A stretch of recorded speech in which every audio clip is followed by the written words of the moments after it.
Здравейте! Вие сте с Морско око и днес ще проследим напредъка по ремонта на улицата, свързваща квартал Аспарухово и квартал Галата. Ремонтът обхваща участък дълъг 3,4 км, от разклона за пристанище Карантината до кръстовището с пътя за местност Боровец. Работата ще протече на два етапа.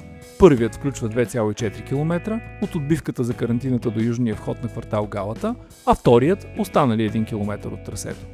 Очакваният срок за завършване е 9 месеца.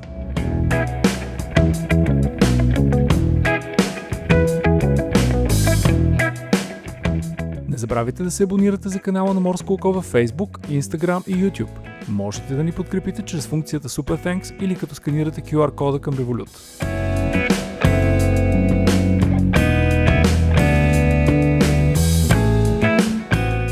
Пътят между Аспарухово и Галата, представляващ продължение на булевард 1 май, е важно трасе за леки автомобили и градския транспорт. Той е основна връзка с най-южния квартал на Варна и местностите Зеленика, Фичоза и Ракитника, до които също стигат градски автобуси. Поради ремонта са пренасочени линии номер 17, 17А, 1746 и 1760. Всички курсове след спирка Център Аспарухово ще продължават по маршрута на линия 46 през местност Боровец.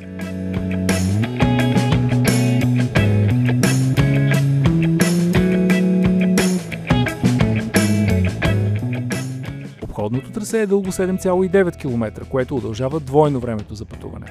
Стойността на проекта е 9,8 милиона лева с ДДС, отпуснати по инвестиционната програма за общински проекти на Министерството на финансите. По същата програма Варна получи 100 милиона лева за тази година. Проектът предвижда запазване на пътя като четвърти клас от общинската улична мрежа. Включен е още ремонти на ВиК мрежата, нови тротуари с широчина от 1,5 до 3 метра, както и подмяна на уличното осветление и кабелните трасета.